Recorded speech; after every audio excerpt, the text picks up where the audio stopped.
Welcome to Big Bang. This is Satish. పంట నష్టంపై తెలంగాణలో పొలిటికల్ వార్ నడుస్తోంది. రాజకీయ పార్టీల మధ్య డైలాగ్ వార్ కంటిన్యూ అవుతోంది. పంటలు దెబ్బతిని రైతులు ఆందోళన చెందుతుంటే కాంగ్రెస్ నేతలు ఢిల్లీ చుట్టూ ప్రదక్షిణలు చేయడానికే సరిపోతున్నారని బీఆర్ఎస్ వర్కింగ్ ప్రెసిడెంట్ కేటీఆర్ విమర్శించారు. రైతులకు తక్షణమే నష్టపరిహారం చెల్లించాలని BJP MP Bandi Sanjay demand చేశారు. మరోవైపు విపక్షాల విమర్శలకు మంత్రి కోమటిరెడ్డి వెంకటరెడ్డి కౌంటర్ ఇచ్చారు. తమది రైతు ప్రభుత్వం ఉన్న ఆయన రైతులను అన్ని విధాలా ఆదుకుంటామన్నారు. గత ప్రభుత్వమే రైతులను నాశనం చేసిందని కోమటిరెడ్డి మండిపడ్డారు. మొత్తంగా అధికార విపక్ష పార్టీల మధ్య పంట నష్టంపై డైలాగ్ వార్ కొనసాగుతోంది. ఇదే అంశంపై బిగ్ బ్యాంగ్ డిబేట్లో మాట్లాడబోతున్నాం. చర్చల్లో పాల్గొంటున్నారు తెలంగాణ రాష్ట్ర మేకలు గొర్రెల కార్పొరేషన్ మాజీ చైర్మన్ బీఆర్ఎస్ నేత బాలరాజ్ యాదవ్ గారు, అలాగే కాంగ్రెస్ పార్టీ నుంచి పీసీసీ ప్రధాన కార్యదర్శి ఆ పార్టీ అధికార ప్రతినిధిగా ఉన్న కైలాష్ నేత గారు డిబేట్లో జాయిన్ అవుతున్నారు. కైలాష్ నేత గారు, రాజకీయాలు చేయాలన్న ఉన్న యావ, అలాగే ఢిల్లీ చుట్టూ ప్రదక్షిణాలు చేయాలన్న ఆలోచన తప్ప రాష్ట్రంలో రైతులకు ఏం జరుగుతుంది, పంట నష్టం ఏంటి, వడగండ్ల వాన ఎంత కన్నీళ్లు మిగిల్చింది, ఇవేమీ అధికార ప్రభుత్వానికి పట్టడం లేదు, పైరు ఎండిపోతోంది. ఇది భారతీయ జనతా పార్టీ అలాగే బీఆర్ఎస్ ప్రధానంగా పాయింట్అవుట్ చేస్తున్నవి. నిన్న కేటీఆర్ ట్వీట్ కూడా చేశారు. దీనిపై మీ స్పందన ఏంటి?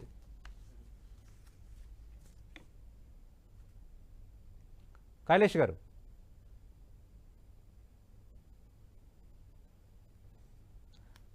కైలాష్ గారు, మీది మ్యూట్లో ఉంది సార్.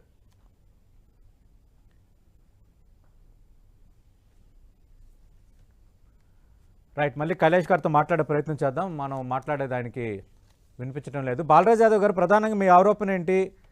అనవసర రాద్ధాంతం చేస్తున్నాయి విపక్షాలు, అంతా బెటర్గానే ఉంది, మేము రాజకీయాలు చేస్తున్నాము, రాష్ట్రాన్ని కూడా పట్టించుకుంటున్నాము. ఇది మంత్రి కోమటిరెడ్డి నిన్న మీ పార్టీ వర్కింగ్ ప్రెసిడెంట్ మాజీ మంత్రి కేటీఆర్ చేసిన ట్వీట్కి ఇచ్చిన కౌంటర్.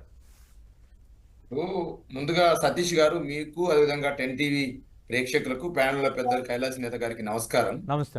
ప్రధానంగా సతీష్ గారు, మాకు ఇప్పుడు కాంగ్రెస్ పార్టీ ప్రభుత్వం మీద కానీ, కాంగ్రెస్ పార్టీ మంత్రుల మీద కానీ, కాంగ్రెస్ పార్టీ నాయకత్వం మీద మాకు ఎటువంటి జలసి లేదు. వాళ్ళు చేయాల్సింది ఏంటంటే, ప్రభుత్వం అధికారంలోకి వచ్చిన తర్వాతకి 100 రోజులలో కొన్ని అంశాలు చేస్తామన్నారు సార్. అది రైతాంగానికి సంబంధించి ప్రత్యేకంగా దాంట్లో వివరించినారు. రైతాంగం సంబంధించి కౌలు రైతులకు 12,000 రూపాయలు సంబంధించి కావచ్చు, ఎకరానికి 15,000 రూపాయల సాయం కావచ్చు, ఈ విధంగా రైతు కూలీలకు 12,000 కావచ్చు, ఇట్లా ఒక మేనిఫెస్టోలో వాళ్ళు అమలు చేస్తామని చెప్పారు సార్. మొదటి అంశం. 2, డిసెంబర్ 9వ తారీఖు రోజు సోనియా గాంధీ జన్మదినం రోజు మేము 2 లక్షల రుణమాఫీ చేస్తామని చెప్పారు సార్. అదేవిధంగా ఏదైతే మన డిసెంబర్లో జనవరిలో కోసుకున్న పంట ఏదైతే ఉందో ఆ పంటకు మేము అధికారంలో రాగానే 500 రూపాయల బోనస్ ఇస్తామన్నారు సార్. అదేవిధంగా రైతు భరోసా నిధులు విడుదల చేస్తామన్నారు సార్. ఇవన్నీ కూడా రైతు ఉపశమనం కోసం చేసినటువంటి చర్యలు సార్. నేనేమంటే ఏదో రాజకీయం కోసము బీఆర్ఎస్ పార్టీ కాంగ్రెస్ పార్టీ 4 మాటలు టీవీలలో మాట్లాడి వాళ్ళ విమర్శల కోసం కాదు సార్. ఇవాళ రైతాంగం సంబంధించి ఈ అంశాల కోసం ఎదురు చూస్తా ఉంటారు. ఇవాళ రైతు భరోసా నిధులు రాకుండా ఇబ్బంది పడతా ఉన్నారు, బోనస్ రాకుండా ఇబ్బంది పడతా ఉన్నారు, రుణమాఫీ రాకుండా ఇబ్బంది పడతా ఉన్నారు. అదే విధంగా వీళ్ళ సంబంధించి ఏదైతే ఇప్పుడు వీళ్ళు ఈ కాలంలో ఈ 104 రోజులు సార్ వీళ్ళు అధికారంలోకి వచ్చి 104 రోజులలో వీళ్ళు ఢిల్లీ ప్రదక్షిణలు, అంటే పార్లమెంట్ ఎలక్షన్ల కోసం, పార్లమెంట్ లో 4 సీట్లు గెలవడం కోసం తప్ప వీళ్ళు రైతాంగాన్ని కోసం తీసుకున్న చర్యలు ఏంటంటున్నారు సార్.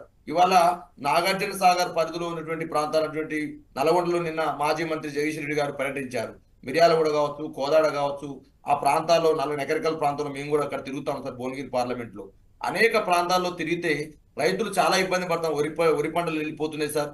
ఎండిపోయినటువంటి పంటల్ని చూడలేక రైతు దీనాస్థితిలో నిన్న సోషల్ మీడియాలో వైరల్ అవుతుంది సార్. ఇబ్బంది పడతాం, ఏడుస్తా ఉన్నారు ఆ రైతు. ఏంది ఈ గతి పట్టే అంటే, కాంగ్రెస్ వస్తే రైతు పొలాల్లో నీళ్లు రాలేవు, కేసీఆర్ వస్తేనేమో చెరువులకు నీళ్ళు వస్తాయి, కాంగ్రెస్ వస్తే రైతు కన్నీళ్ళు వస్తాయని చెప్పేసి ఒక వీడియో పోస్ట్ చేస్తే ఎంత హృదయ విదారకంగా ఉన్నది సార్. మీరు రైతాంగా నీళ్లు ఇవ్వడం కోసం కానీ నాగార్జున సాగర్ కావచ్చు, కృష్ణా జలాల్లో ఏమైనా నీళ్లు ఉంటే నీళ్లు ఎట్లా తీసుకొచ్చుకొని రైతాంగానికి ఎట్లా ఇవ్వాలనే ఆలోచన, ఒక పంటతో ఇచ్చేస్తే పంట బయట పడిపోతుంది. ఆ ప్రయత్నం ఎందుకు చేయట్లేరు? ఢిల్లీ చుట్టూ మీరు పోయి మీ ఎంపీ సంబంధించిన క్యాండిడేట్ ని ఎంపిక చేసుకోవడం కోసం, అదేవిధంగా మీ రాహుల్ గాంధీ జోడో యాత్రను పరిశీలించడం కోసం, అదాన్ని ఏదైతే మీ మోదీ గారి ప్రియ శిష్యుడు అదాన్ని ప్రదక్షిణం చేయడం కోసం తప్ప మీరేమైనా రైతాంగం కోసం ఏమైనా చేస్తారా? చేరని అడుగుతా ఉన్నాం. 100% ప్రతిపక్ష పార్టీగా 39 శాసనసభ్యులు ఉన్నారు. ఈ రాష్ట్రంలో 87 లక్షల మంది ఓటర్లు బీఆర్ఎస్ పార్టీకి ఓటేసినారు. కాబట్టి ప్రజల తరపున అడుగుతా ఉన్నాం, బాజాప్తా ఇవాళ రైతాంగానికి సంబంధించి ఎందుకు పంటకు నీరు ఇవ్వట్లేదు అడుగుతా ఉన్నాము. ఒక పంటకు తడి నీరిస్తే ఇలా పంట బయట పడుతుంది అంటున్నాము. రైతు బోనస్ ఎందుకు ఇవ్వట్లేదు అడుగుతా ఉన్నాము. రైతులు కడ ఇవ్వాల వర్షాభావ పరిస్థితుల వల్ల చాలా ఇబ్బంది పడతా ఉన్నారు. ఎందుకు వారి పట్ల మీరు చూడట్లేదు? కాంగ్రెస్ పార్టీ మీరు రైతు ప్రభుత్వం అన్నారు. ఇవాళ కోమటిరెడ్డి వెంకటరెడ్డి గారు మాట్లాడుతూ ఉన్నారు. రైతు బంధు అడితే చెప్పుతో కొట్టమన్నటువంటి మంత్రిని మేము చూలేమా ఈ రాష్ట్రంలో? రైతు బంధు అడితే ఏం చేయమని చెప్పినట్టు భువనగిరి ప్రాంతంలో కోమటిరెడ్డి వెంకటరెడ్డి గారు, ఇది న్యాయమేనా? రైతు బంధు అడితే చెప్పుతో కొట్టమని చెప్తారు, రైతులకు ఇబ్బంది లేదని చెప్తారు. రైతులు ఇబ్బందులు లేవా అనేది మా మాట రాండి. ఒక పార్టీ అధికార ప్రతినిధిగా మాజీ కార్పొరేషన్ చైర్మన్ భువనగిరి ప్రాంతం వస్తే యాదాద్రి జిల్లాకు వస్తారా, నల్లగొండ జిల్లాకు వస్తారా, సూర్యాపేట జిల్లాకు వస్తారా? మొత్తం రైతాంగం దగ్గర తీసుకుపోదాం. ఇలా ఆటో కార్మికుల పరిస్థితి ఏంటి సార్? ఆటో కార్మికులు నిన్న కూడా రమేష్ నాయక్ అనే పిల్లవాడు మలక్పేటలో ఆత్మహత్య చేసుకున్నాడు. మీరు ఆటో కార్మికులకు సంబంధించి సంవత్సరానికి 12,000 నెలకు ఒక 1,000 రూపాయలు వృత్తి ఇస్తామని చెప్పినారు. ఇంతవరకు దాని మీద అతిగతి లేదు. రైతుల పరిస్థితి అధ్వానంగా ఉంది. రైతు భరోసా విడుదల చేయలేరు, రైతు రుణమాఫీ చేయలేరు, 500 బోనస్ ఇవ్వలేరు. కనీసం పంట ఎండిపోతా ఉంటే కనీసం ఆ పంటను కాపాడేటువంటి స్థితిగతులు కాంగ్రెస్ పార్టీ మీద లేదు. ఇది వాస్తవం కాదా సతీష్ గారు? దీని మీద మాట్లాడుతూ చెప్పండి. మేము రైతాంగం కాదు. అదే కరెంటు ట్రాన్స్ఫార్మర్ కరెంటు సరిగ్గా రాక సార్, గతంలో ఇదే మంత్రిగా ఉన్నటువంటి కోమారెడ్డి వెంకటరెడ్డి గారు గతంలో ఎంపీగా ఉన్నారు. వీరు ఏమన్నారు సార్? మేము పోదాం, దాన్ని మొత్తం కూడా మీ ట్రాన్స్ఫార్మర్ దగ్గర పోదాం, మొత్తం కూడా పరిశీలిద్దామని చెప్పారు సార్. మరి ఇలా లాగ్ బుక్లు పరిశీలిద్దామా సార్? 12 గంటలు ఇస్తున్నా, 11 గంటలు ఇస్తున్నా, ఎన్ని గంటలు ఇస్తున్నా పరిశీలిద్దామా సతీష్ గారు? ఇలా కనీసం 12 గంటలు రాని పరిస్థితి. వచ్చిన కరెంటు ఒకసారి వస్తుంది, ఒకసారి పోతుంది. మొత్తం ఇబ్బంది పడతా ఉన్నారు. ట్రాన్స్ఫార్మర్లు వెళ్ళిపోతా ఉన్నవి. రైతులు 1,000 రూపాయలు వేసి బాగు చేసుకునే పరిస్థితి. అవి కూడా అడుగుదాం. ప్రస్తుతం డిబేట్ లో జాయిన్ అవుతున్నారు పిసిసి ప్రధాన కార్యదర్శి కైలాష్ నాథ గారు. కైలాష్ నాథ గారు, నేను మీకు 10 నిమిషాల నుంచి ట్రై చేస్తున్నాను. మీది మ్యూట్లో ఉంది, మీ ఫోన్ కూడా స్విచ్ ఆఫ్ వస్తుంది. సరే, అది వేరే అంశం. స్పెసిఫిక్గా ఏంటంటే రైతులకు సంబంధించి పంట నష్టం జరుగుతోంది, పైర్లు ఎండిపోతున్నాయి, వడగళ్ల వాన కూడా తీవ్ర నష్టాన్ని మిగిల్చింది. అంటే ఎంతసేపు అధికార కాంగ్రెస్ పార్టీకి రాజకీయం తప్ప ఇక్కడ రైతుల గోస పట్టదా? ఇది బీఆర్ఎస్ వర్కింగ్ ప్రెసిడెంట్ కేటీఆర్ నిన్న చేసిన ట్వీటు. అలాగే భారతీయ జనతా పార్టీ నేత ఎంపీ బండి సంజయ్ కూడా కొన్ని కామెంట్స్ చేశారు.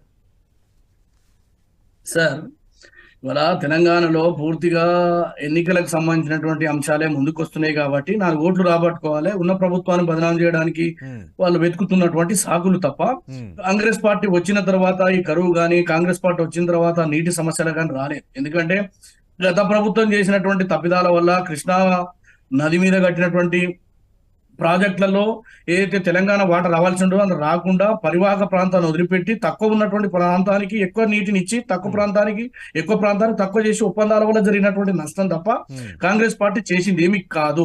ఈ కరువును అధిగమించడానికి రాష్ట్ర ప్రభుత్వం తప్పకుండా చేయాల్సినటువంటి ప్రతి పని చేస్తాము. రాజకీయాలకు అతీతంగా ఈ రాష్ట్రంలో ఉన్నటువంటి రైతులను ఆదుకోవడానికి తప్పకుండా కాంగ్రెస్ పార్టీ పనిచేస్తుంది. ఇది ఎన్నికలకు సంబంధం లేదు. కానీ ఎన్నికల్లో ఇవాళ మొసలి కన్నీరు గార్చి లాభం జరగడానికి ప్రయత్నం చేస్తుంది. గతంలో ఇవాళ టిఆర్ఎస్ పార్టీని బీఆర్ఎస్ గా మార్చి ఏదో దేశాన్ని ఉద్ధరిస్తా అని మహారాష్ట్ర, తెలంగాణ దాటి ఆంధ్రప్రదేశ్, ఆ తర్వాత ఒరిస్సా, గిరిసా పోయి ఇక్కడ తెలంగాణలో రైతులు ఆత్మహత్యలు చేసుకుంటే, కొనుగోలు లేక రోడ్ల మీద ఇబ్బంది పడుతుంటే, కేంద్రంలో నల్ల చట్టాలు తీసుకొస్తే వాళ్ళకు స్నేహం చేసి గొప్పలు చెప్పుకున్నటువంటి వీళ్ళు ఇవాళ 4 ఓట్లు. ఎందుకంటే బీఆర్ఎస్ పార్టీ ఖాళీ అవుతుంది, అక్కడ దిక్కు దివానం లేదు, బీఫామాలు తీసుకునే పరిస్థితి లేదు. ఆ తర్వాత ఉన్న వాళ్ళు వదిలిపెట్టి పోతున్నారు. రేపు పార్లమెంట్ ఎన్నికల తర్వాత బీఆర్ఎస్ పార్టీ కాలగర్భంలో కలిసిపోతుంది. కాబట్టి ఏం చేయాలి? తెలంగాణలో ఉన్నటువంటి ప్రభుత్వాన్ని, రేవంత్ రెడ్డి గారి నాయకత్వాన్ని ఏదో 4 మాటలు అంటే 4 ఓట్లు వేస్తారని, కానీ ప్రజలు కర్రు కాల్చి వాత పెట్టారు. దాన్ని అర్థం చేసుకోవాలి. రైతులకు ఉచిత విద్యుత్ ఇచ్చి, రైతులకు సబ్సిడీ ఇచ్చి, తర్వాత జలయజ్ఞం ద్వారా ప్రాజెక్టు కట్టి, తర్వాత గతంలో తీసుకొచ్చిన నీళ్లు కూడా మేమే తీసుకొచ్చినాం తప్ప ఈ ప్రభుత్వం కట్టినటువంటి ప్రాజెక్టులు గంగపాలైపోయింది. లక్షల కోట్లు వృధా అయిపోయినాయి, దోపిడీ జరిగింది. అందుకే నిన్న నేషనల్ సేఫ్టీ డ్యామ్ అథారిటీ వాళ్ళు ఏమడుగుతున్నారు? అసలు నేల స్వభావాన్ని కానీ, ఆ తర్వాత డిజైన్ కి సంబంధించినటువంటిది కానీ, ఆ తర్వాత ఈ డ్యామ్ కు సంబంధించినటువంటి ఇంజనీర్లు ఎవరు, దానికి డిపిఆర్ లో ఆమోదం ఉందా, మొత్తం నిర్వహణ ఎవరు చేస్తున్నారు అంటే, అప్పుడు ఆ రోజు కేసీఆర్ ఎవరైతే తనకు అనుకూలంగా ఉన్నటువంటి ఇంజనీర్లను పెట్టి నడిపించిండో వాళ్ళు ఇవాళ నోరెళ్ళ పెడుతున్నారు. వాళ్ళ దగ్గర ఆధారాలు లేవు. కాబట్టి ఇవాళ ఈ రాష్ట్రంలో జరిగినటువంటి నష్టానికి పూర్తి బాధ్యత బీఆర్ఎస్. ఇక భారతీయ జనతా పార్టీ ఏనాడు తెలంగాణ రాష్ట్ర ప్రయోజనాలను కాపాడలేదు. కేటీఆర్ ఏం ట్వీట్ చేశారు ఒకసారి చూద్దాం. ఒక్క నిమిషం నన్ను మాట్లాడివ్వండి సతీష్ గారు. మీకు దాని మీద వివరణ అడుగుతాను. ముఖ్యమంత్రి గారు రైతులంటే మీకు ఎందుకు ఇంత చిన్న చూపు, రైతులు బాధల్లో ఉంటే పట్టించుకోరా, నేడు వడగళ్ళు ముంచెత్తినా కన్నెత్తి చూడటం లేదు, ఢిల్లీ పెద్దల చుట్టూ ప్రదక్షిణలు తప్ప గల్లీలో రైతుల కన్నీళ్లు కనిపించవా, అన్నదాతల ఆర్తనాదాలు వినిపించవా, ఎన్నికల గోల తప్ప ఎన్నో కష్టాలు పడుతున్న రైతులపై కనికరం లేదు, సీట్లు ఓట్ల పంచాయతీ తప్ప అన్నదాతలు బలవన్మరణం చేసుకుంటున్న ఆదుకోరా, ప్రజాపాలన అంటే 24/7 ఫక్తు రాజకీయమైన, పార్టీ ఫిరాయింపులపై ఉన్న దృష్టి పంట నష్టంపై లేదెందుకు. ఇది ట్వీట్లో ఆయన పాయింట్అవుట్ చేసినవి. కైలాష్ గారు, సిగ్గుతోనే తలదించుకోవాల్సినటువంటి అంశాలని వారు ప్రస్తావించి వాళ్ళకు వాళ్ళే తన డొల్లతనాన్ని బయట పెట్టుకుర్రు. పార్టీలను ఫిరాయింపు చేసిందే ఈ రాష్ట్రంలో నికృష్ట సంస్కృతి తీసుకొచ్చిందే బీఆర్ఎస్ పార్టీ. తెలంగాణలో ప్రతిపక్షాల గొంతు నొక్కిందే వాళ్ళు. రైతులకు వ్యతిరేకంగా నల్ల చట్టాలు చేస్తే భారతీయ జనతా పార్టీ అంటగాకి తెలంగాణ రైతుల గొంతు కోసిందే వాళ్ళు. మేము విద్యుత్ బకాయిలు ఆనాడు ఉమ్మడి రాష్ట్రంలో మాఫీ చేసుకొచ్చి రైతులకు సంబంధించి 12 గంటల నాణ్యమైన విద్యుత్ ఇచ్చిన ఘన చరిత్ర కాంగ్రెస్ పార్టీది. అనేక సబ్సిడీ కార్యక్రమాలు ఇచ్చాము. ఎరువుల మీద గాని విత్తనాల మీద గాని అనేక కార్యక్రమాలు చేసి రైతుని బలోపేతం చేసి ఐకేపీ సెంటర్లు తెరిచి రైతులకు చేయాల్సినంత అన్ని కార్యక్రమాలు చేశాం. కానీ వీళ్ళు ముసలి కన్నీరు గార్చి గురిగింజ నీతులు చెప్తే కేటీఆర్ ని ఎవరు నమ్మరు. ఎందుకంటే వారు విదేశీ పర్యటనలు పోయి ఇక్కడ ఈ రాష్ట్రంలో ఎప్పుడు ఈ రాష్ట్రంలో జరిగినటువంటి కార్యక్రమాలు ఉద్యమాల్లో ఉధృతంగా జరుగుతున్నప్పుడే వచ్చింది తప్ప మొదటి నుంచి కత్తులు తిప్పిన నాయకుడు ఏం కాదు ఈయన. ఇవాళ ఏదో కాంగ్రెస్ పార్టీని విమర్శించి ఏమండి ఢిల్లీ ప్రదక్షిణలు భారతీయ జనతా పార్టీకి కానీ కాంగ్రెస్ కానీ కేంద్రంలో ఉంటది. మా అధికార సంబంధించినటువంటి కేంద్రం మేము చేస్తాం. ఇప్పుడు హైదరాబాద్ లో కేంద్రంగా తెలంగాణకు సంబంధించినటువంటి అంశాలు ఉంటాయి. నువ్వు ఖమ్మంలో మాట్లాడవే, మహబూబ్ నగర్ లో పోయి మాట్లాడవు. అది రాజకీయ పార్టీ. కానీ ఇవాళ మీరు రైతుల మీద ఏదో ముసలి కన్నీరు గార్చి 4 ఓట్ల కోసం జరిగేటువంటి ప్రయత్నం తప్ప మరొకటి కాదు. మీరు చేసినటువంటి పాపాలకు ప్రాయశ్చిత్తం చేసుకోవడానికి తెలంగాణ ప్రజలు మొన్న మిమ్మల్ని ఏం చేసిరో అదొకసారి దయచేసి ఆలోచన చేయండి. రాజకీయాల కోసం ఇవాళ మీరు ఏదో మాట్లాడితే ప్రజలు నమ్మరండి. రాజకీయాలు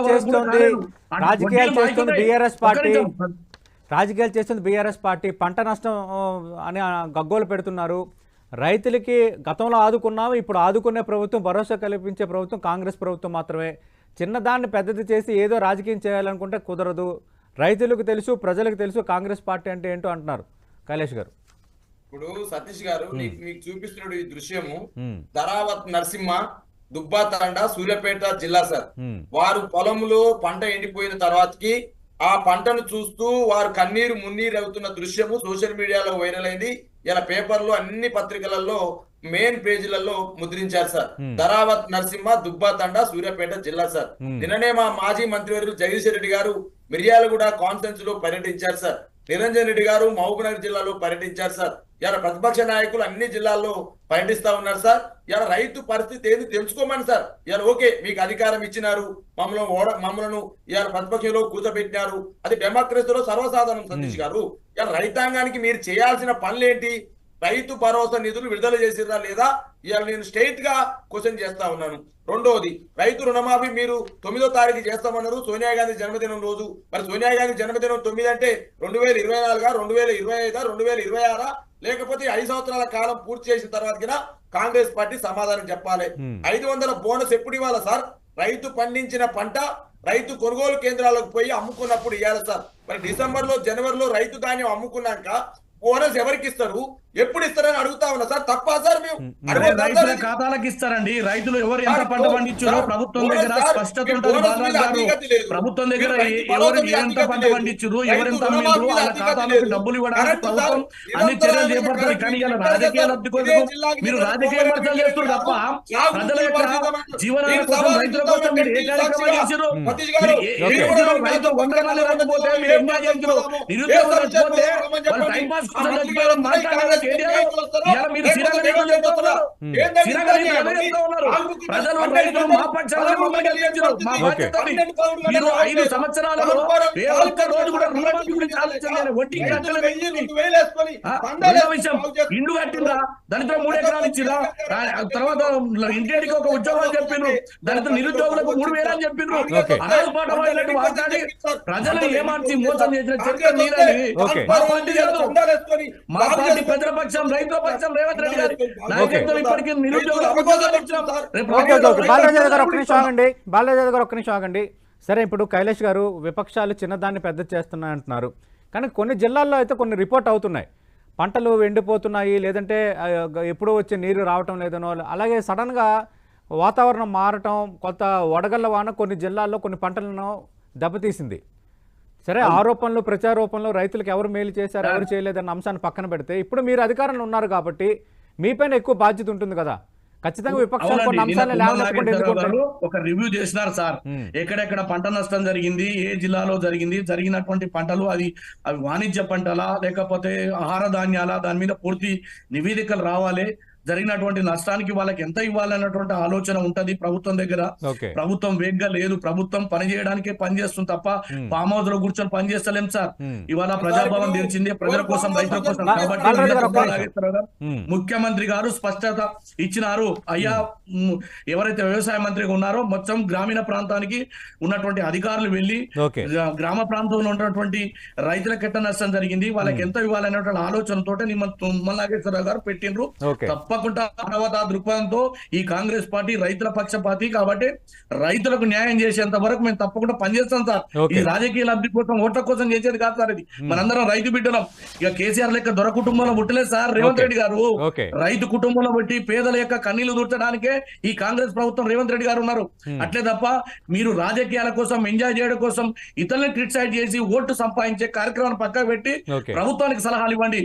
మీరు ప్రభుత్వాన్ని ఏం చేయాలో చెప్పండి, తప్పకుండా చేస్తాం. మేము ఆ దిశగా ఆలోచన వెళ్తున్నాం. ఓకే, బాలరాజు యాదవ్ గారు, నిన్న మంత్రి కోమటిరెడ్డి వెంకటరెడ్డి ఏమన్నారు ఒకసారి వినండి. ఇది రైతు ప్రభుత్వం. ఇది మొదట ఉచిత కరెంటు పెట్టిందే కాంగ్రెస్ పార్టీ ప్రభుత్వం.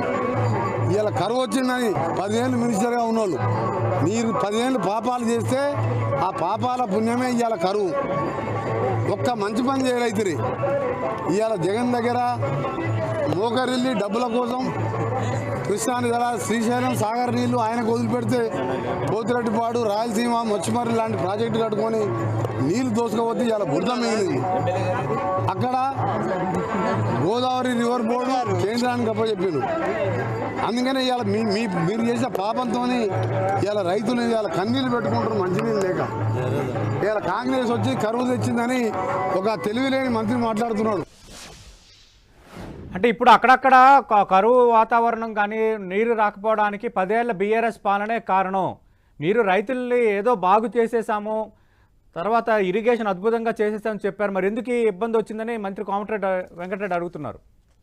ఇంకా వాళ్ళు మంత్రి గారు మాట్లాడుతూ ఉంటే ఇప్పుడు ఇంకా ప్రతిపక్షంలో ఉన్నట్టు మాట్లాడుతూ ఉన్నారు సార్. కేఆర్ఎంబి సంబంధించి జనవరి 17వ తారీఖు రోజు మీటింగ్ జరిగితే కేఆర్ఎంబికి అప్పచెప్పొచ్చింది సార్ కృష్ణా ప్రాజెక్టులని, కృష్ణా అవుట్లెట్స్ లో ఉన్నటువంటి ఏదైతే 15 ప్రాజెక్టులని కేఆర్ఎంబికి అప్పచెప్పించింది ఎవరు? ఈ కాంగ్రెస్ ప్రభుత్వం కాదా? ఈ కాంగ్రెస్ పార్టీ నాయకత్వం కాదా? ఈ కాంగ్రెస్ పార్టీ ప్రభుత్వంలో పనిచేస్తున్నటువంటి అధికారులు కాదా అంటున్నా నేను. అది 19వ తారీఖు రోజు జలసంఘం బయట పెట్టింది. అయ్యో, కేఆర్ఎంబి సంబంధించి మొత్తం టోటల్ ప్రాజెక్టులు అప్పచెప్పిరని చెప్పేసి. ఇవాళ నేను అడుగుతా ఉన్నాను, నల్గొండ జిల్లా రైతాంగం పక్షాన ఇవాళ మంత్రి గారు కోమటిరెడ్డి వెంకటరెడ్డి గారు వెంటనే కేఆర్ఎంబికి లేఖ రాస్తారా, లేకపోతే కేంద్ర జలసంఘంతో మాట్లాడతారా?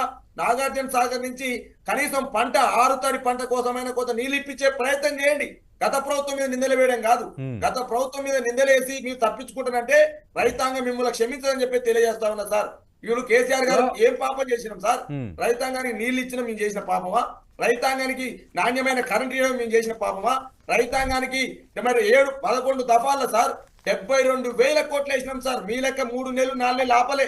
వెంటనే నెల రోజులలోనే రైతాంగానికి అది ఒక ఆసరాగా ఉపయోగపడుతుంది. రైతు బంధుని మేము 72,000 కోట్లు వేసినాం సార్. 70 లక్షల మంది రైతాంగం ఖాతాలోకి. మీరు ఇవాళ ఏమంటే ఆ 7,500 కోట్లు ట్రెజరీలో ఉండే సార్ రైతు భరోసా నిధులు ఎటుపోయినాయి సార్? అవి ఏ మంత్రి ఖాతాలోకి పోయినాయి? ఏ మంత్రి కాంట్రాక్ట్ల కోసం పోయినాయి? ఇవాళ సమాధానం చెప్పాలి. 10T ద్వారా అడుగుతా ఉన్నా. ఇలా రైతాంగాన్ని కేసీఆర్ ఏం పాపం చేసింది సార్? ఇలా కాళేశ్వరం మీద మీరు అపవాదం చేస్తారు, కృష్ణ జలాల మీద అపవాదం చేస్తారు. మీకు దమ్ము ధైర్యం ఉంటే ఇలా కాంగ్రెస్ పార్టీ వెంటనే స్పందించాలి, రైతాంగాన్ని ఆదుకునే ప్రయత్నం చేయాలి. నష్టపోయిన రైతాంగాన్ని బాలరాజ్ యాదవ్ గారు, అదే మీరు ప్రభుత్వం స్పందించలేదు అంటున్నారు. యాక్చువల్గా మంత్రి తుమ్మల నాగేశ్వరరావు దీని మీద సమీక్ష నిర్వహించారు. తీసుకున్న నిర్ణయాలు చెప్తాను. అకాల వర్షాలతో పంట నష్టపోయిన రైతులకు ఎకరాకు 10,000 ఇవ్వాలి. నష్టంపై సర్వేకు ఇప్పటికే అధికారులకు ఆదేశాలు ఇచ్చాము. గతంలో యాసంగి పంటకు మే నెల వరకు రైతు బంధు, ఖజానా ఖాళీగా ఉన్న రైతు బంధు నిధులు జమ చేస్తున్నాము. 4 నుంచి 5 ఎకరాలు ఉన్న రైతులకు 2 రోజుల్లో నగదు బదిలీ పూర్తి కాబోతుంది. రుణమాఫీపై ఇంకా నిర్ణయం తీసుకోలేదు. ఇది సమీక్ష తర్వాత మంత్రి తుమ్మల ఇచ్చిన వివరణ. అంటే ఆల్రెడీ పంట నష్టంపై ఒక సర్వే జరుగుతోంది, ఎకరాకు 10,000 ప్రభుత్వం ప్రకటించింది. ఇది స్పందన కాదా?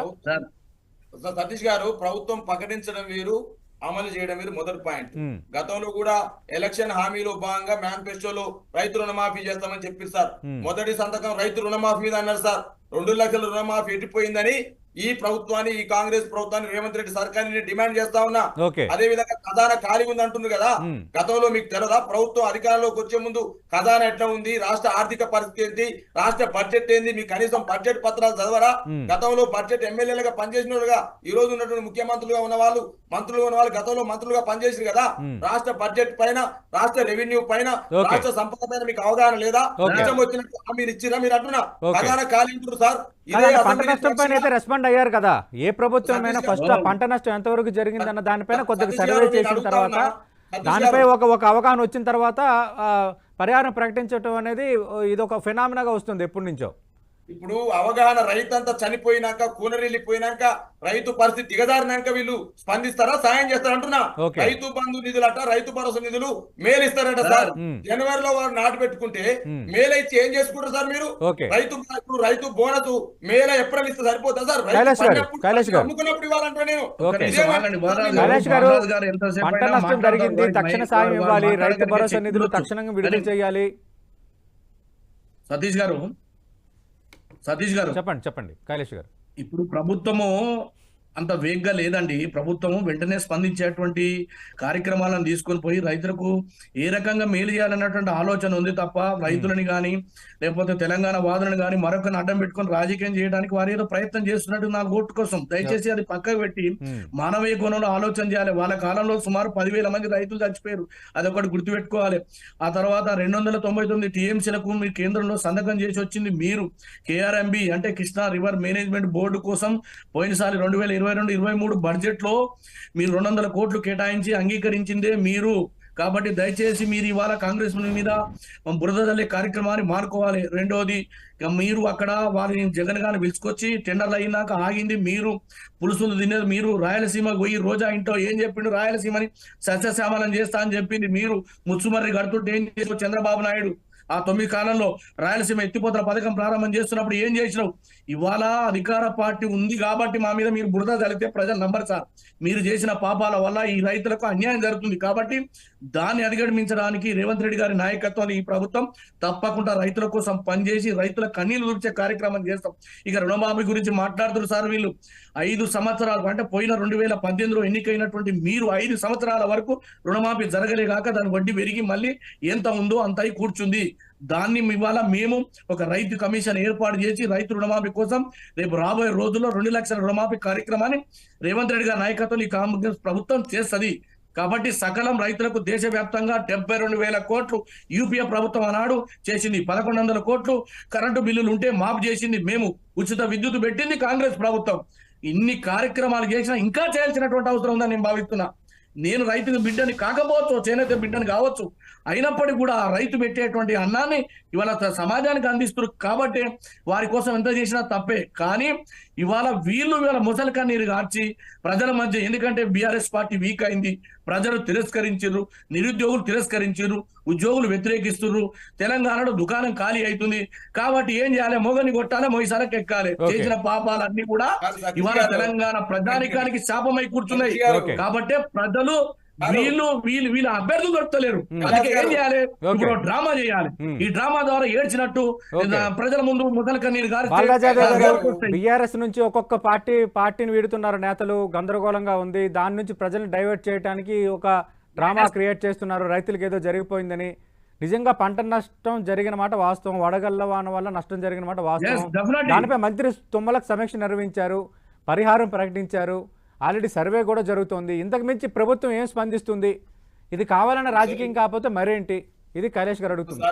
రాజకీయం ఏముంటుంది సార్? రైతాంగాన్ని గురించి పట్టించుకునేటప్పుడు రాజకీయం అవసరం సార్. సతీష్ గారు మేము రైతులు బిడ్డమే, మా నాన్న కూడా 10 ఎకరాలు ఇప్పుడు సాగు చేస్తా ఉన్నారు. నేను ఏమంటాడు సతీష్ గారు, రైతాంగానికి మీరు ఏదైనా ఉపశమనం ఇచ్చే ప్రయత్నం చేయండి. ఏదో మీరు సమీక్ష చేసి తూతూ మంత్రంగా ప్రెస్ ప్రకటన చేసి పోవడం కాదు కదా.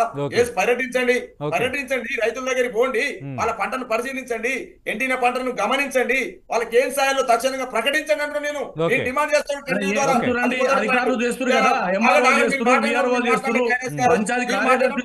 రాష్ట్రంలో ఉండబడే ప్రతి అధికారి ఏ జిల్లాలో, ఖమ్మంలో కావచ్చు, నిజామాబాద్ కావచ్చు, అన్ని కార్యక్రమాలు చేస్తుంది ప్రభుత్వం. తెలంగాణ భవన్ కూర్చొని మాట్లాడితే కాదండి, ప్రజలకు కావాల్సినటువంటి ఉపశమనం ప్రభుత్వం కనుక చేస్తుంది. ఇటువంటి విమర్శల వల్ల వచ్చే ప్రయోజనం లేదండి. రైతును బలోపేతం చేసిన చరిత్ర కాంగ్రెస్ పార్టీ. భూములకు శ్రీశైలం, నాగార్జున సాగర్, కల్వకుర్తి, నిట్టపాడు, కోయిల్ సాగర్, శ్రీరామ్ సాగర్ ప్రాజెక్టు కట్టి వేల కోట్లు దోచుకున్నటువంటి దోపిడిదారుల రాజ్యం మీది కాంగ్రెస్ పార్టీ కదా. ఈ దేశంలో అన్ని అరాచకాలకు కాంగ్రెస్ పార్టీ కారణం. 100% చెప్తున్నా సగర్వంగా. మీరు సతీష్ గారు నేను అడుగుతా ఉన్నా, మీరు ఏం మాట్లాడుతా ఉన్నారండి? రైతాంగం ఇబ్బంది పడతా ఉంటే రైతుల గురించి పట్టించుకోకుండా కేసీఆర్ గారిని ఎట్ట నిర్వీర్యం చేయాలి, కేసీఆర్ గారి ఎంపీలను ఎట్ట చేర్చుకోవాలి, కేసీఆర్ గారి ఎమ్మెల్యేలు ఎట్లా చేర్చుకోవాలి, కేసీఆర్ గారి పార్టీని ఎట్లా బదనాం చేయాలి, కేసీఆర్ గారి పార్టీ ఇది అని మీది మీ సంస్కృతి. ఢిల్లీకి పోవాలి. భారతీయ జనతా పార్టీ కూడా చేర్చుకుంటున్నారు కదా, బీఆర్ఎస్ నేతలు భారతీయ జనతా పార్టీలో కూడా చేరుతున్నారు.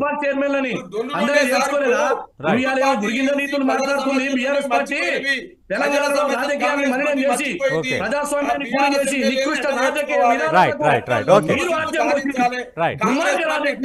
ప్రతిపక్షాలు మాట్లాడకుండా థ్యాంక్ యూ